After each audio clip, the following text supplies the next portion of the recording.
She was a complicated person. She was a good person.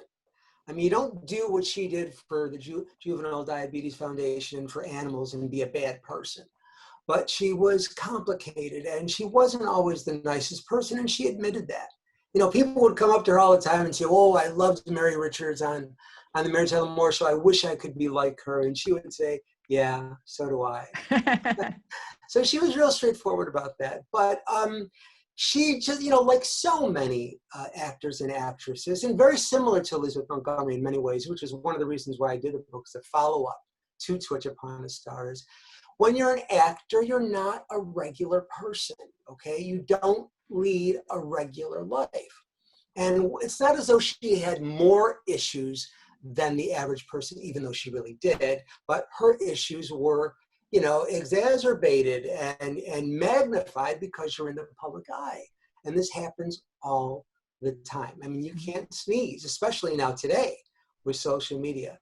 So she was this very, very talented, multi-talented human being who wanted to go beyond what she did, and whatever she did was never really enough for her, which kind of sort of probably went back to her demanding father, which is what Elizabeth Montgomery had as well. Early in your book, I'm sorry, Weiss. No, go ahead, Fritzy. Early in your book, you talk about the fact that she suffered from a very common malady among performers, and that was that she just craved approval of all sorts, from her family, from her friends, from food, ultimately from wine, and from drugs. It was that black hole that many of us suffer, trying to find the approval of strangers. And what I found really interesting about your book, and you do a parallel between her and Doris Day for what I mentioned earlier.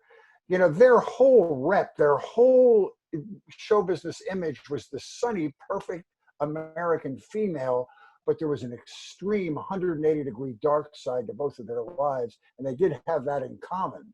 And later on, when they fashioned the Mary Tyler Moore Show lightly after the Doris Day Show, their lives sort of intersected in a spiritual way there. Yeah, well, and actually, one of the reasons why you had mentioned, you know, that Rosemary did not get along with Mary Tyler Moore. One of the reasons that she really, Rosemary came to really dislike her, is that she felt the Mary Tyler Moore Show was really a takeoff on Sally Rogers, who the character that Rosemary played in the Dick Van Dyke Show. So there was that parallel too. Ultimately, they did become friends, and they made peace with each other for the Dick Van Dyke Show reunion that they did later on, which is really one of the worst TV movies I've ever seen in my life, or TV reunion movies anyway, because it was just so hard to watch because, number one, Mary, strangely, was not playing Laura Petrie. She was playing Mary Richards, married to Rob Petrie. You know, she couldn't find her voice. And she couldn't find her voice because we couldn't find her face. The face that she had in that reunion had been, you know, destroyed by plastic surgery. And she admitted that she had too much plastic surgery, but she didn't stop. And there was this self-hatred, again, Fritz, what you were saying about, you know, the need for acceptance. She was adorable as she was. She had those beautiful full cheeks, you know, early on in her life that she felt wasn't good enough, and she took them away, like 1991 when she did a show called Annie McGuire, which was on CBS. And you look, and she was thin from diabetes. Some diabetics, you either gain weight or you lose it or you can't gain it. With Mary, that was her issue. So then she takes away her cheek, or her chipmunk cheeks, the adorable cheeks, and replaced them with these, you know, elegant cheeks that did not look well on her, in addition to the numerous teeth implants that she had. So, so it was just a very, very hard to watch that reunion. It was called the Dick Van Dyke Show reunion for several different reasons, and one of them was because it wasn't Mary Tyler Moore that we fell in love with.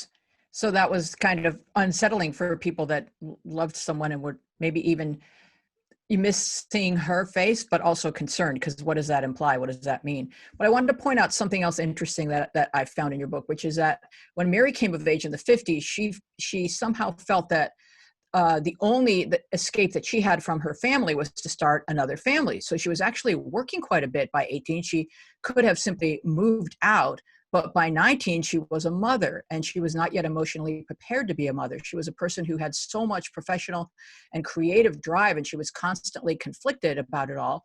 She then goes on to become Mary Richards, a fictional creation who inspired so many of us to reach for our dreams ahead of or instead of marriage and motherhood. So it feels like Mary made her mistakes so that we wouldn't have to. Hmm. Well, I mean, these things are not planned out. I don't think that everybody sat around the creation table and they were coming to, bring the Mary Tyler Moore Show together and say, hey, we're going to change, the view of women in the world, and we're going to inspire. I don't think that's what they set out to do, but that's exactly what they did, along with, obviously, the women's liberation movement. But that TV show happened because ultimately Mary returned to television in a TV special called Dick Van Dyke and the Other Woman, which he essentially gave to her because she had left the Dick Van Dyke Show. And a lot of people don't know this, but it was really because of Mary Tyler Moore that the Dick Van Dyke Show ended. Dick Van Dyke probably would have done another few seasons. They could have gone into color. Carl Reiner, creator, probably would have done it, but Mary wanted to move on into movies. And Grant Tinker, who had by then become her husband, was managing a career. Grant knew television, but he didn't know movies. And they made a lot of bad movie choices, the last of which was Change of Habit with Elvis Presley as a surgeon and Mary as a nun. So it might work, or it might not. that kind of didn't work.